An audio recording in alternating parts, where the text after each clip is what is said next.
ഇപ്പോൾ ഈ പറയുന്ന പ്രശ്നങ്ങളെല്ലാം എൻ്റെ ജീവിതത്തിൽ ഞാൻ അനുഭവിച്ചിട്ടുള്ള ഒരാളാണ്. അതായത് അവരുടെ ഇഷ്ടത്തിന് വഴങ്ങിക്കൊടുക്കാത്തതിൻ്റെ പേരിൽ ഡബ്ബിംഗ് സ്റ്റുഡിയോയിൽ വെച്ച് ഒരു ബലാത്സംഗ സീന് ഡബ് ചെയ്യുമ്പോൾ 18 പ്രാവശ്യം അലറി വിളിച്ച് ഇതൊക്കെ എന്നെ കൊണ്ട് ചെയ്യിപ്പിച്ചിട്ടുണ്ട്.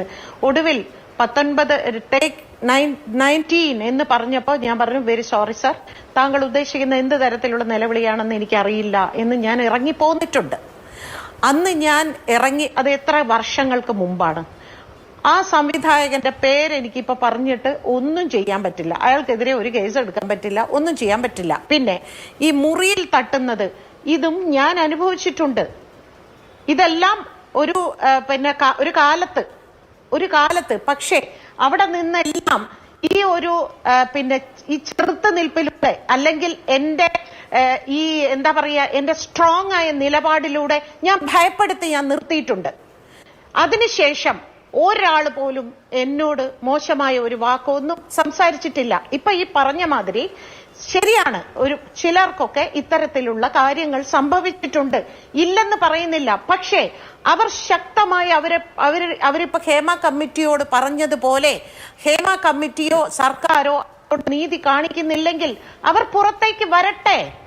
പുറത്തേക്ക് വരിക എന്ന് പറഞ്ഞാൽ ടിവിയിൽ വന്നിരുന്ന് മുഖം കാണിക്കുക എന്നുള്ളതല്ല. അവർക്ക് ഇൻഡിവിജ്വലി കേസ് കൊടുക്കാമല്ലോ. അവർ ഇൻഡിവിജ്വലി കേസ് കൊടുക്കട്ടെ. അവരുടെ കയ്യിൽ ശക്തമായ തെളിവുകൾ ഉണ്ടെങ്കിൽ അവർ കേസ് കൊടുക്കട്ടെ. എനിക്കിതൊന്നുമല്ല, എനിക്ക് പറയാനുള്ളത് ഇതാണ്. അതായത്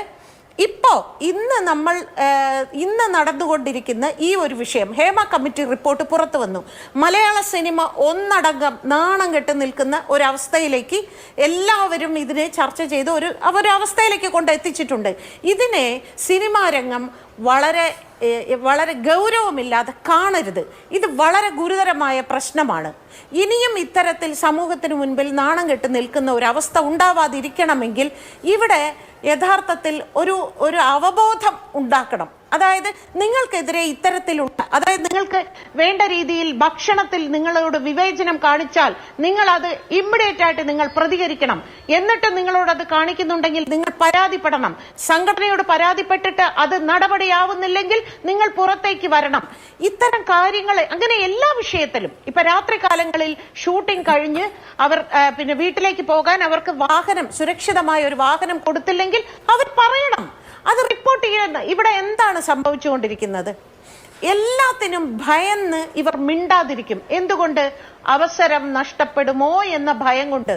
അങ്ങനെ ഒരു പടത്തിൽ നിന്ന് അവസരം ഇല്ലാതാകും, 2 പടത്തിൽ നിന്ന് ഇല്ലാതാവും, 3 പടത്തിൽ നിന്ന് ഇല്ലാതാവും. പക്ഷെ എല്ലാ സിനിമകളിൽ നിന്നും ആരെയും മാറ്റി നിർത്താൻ പറ്റില്ല. ഇവിടെ ഞാൻ എത്രയോ ഇടങ്ങളിൽ എനിക്ക് പ്രതികരിക്കേണ്ടി വന്നിട്ടുണ്ട്, എന്റെ 16-17 വയസ്സുള്ള കാലങ്ങളിൽ. പക്ഷെ അവിടെ നിന്നെല്ലാം ഈ പറഞ്ഞ മാതിരി എനിക്ക് നിങ്ങളുടെ സിനിമ വേണ്ട എന്ന് ഇറങ്ങിപ്പോയിട്ടുണ്ട് എന്ന് പറഞ്ഞ് ഞാൻ സിനിമയിൽ ഇല്ലാതായിട്ടുണ്ടോ?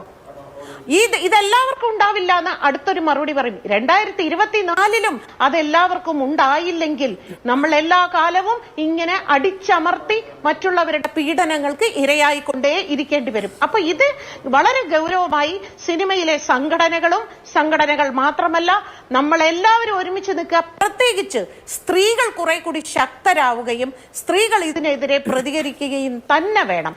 എന്ത് കംപ്ലൈന്റ് കൊടുത്താലും രേഖാമൂലം നിങ്ങൾ പരാതിപ്പെടും. ആ രേഖ നിങ്ങളും കൂടി സൂക്ഷിക്കൂ. എന്നിട്ട് സംഘടന നടപടി എടുത്തില്ലെങ്കിൽ നിങ്ങൾ പുറത്തേക്ക് ഇറങ്ങ്, നിങ്ങൾ പോലീസിൽ പരാതി കൊടുക്കുക, സർക്കാരിനോട് പറയൂ, കോടതിയിൽ പോകൂ. നമുക്ക് ഒരുപാട് വഴികളുണ്ട്. ഇന്ന് നമ്മുടെ മുമ്പിൽ ഒരുപാട് വഴികളുണ്ട്. കഴിഞ്ഞു പോയ കാര്യങ്ങൾ അവർക്കെല്ലാവർക്കും വളരെ ദയനീയമായ പല അസംഭാവിതങ്ങളും നടന്നു. ഇപ്പോഴും അവർക്ക് പുറത്തേക്ക് വരാൻ ഭയമാണ്. ആരുടെ ഐഡന്റിറ്റി നമ്മളോട് വെളിപ്പെടുത്തണ്ട.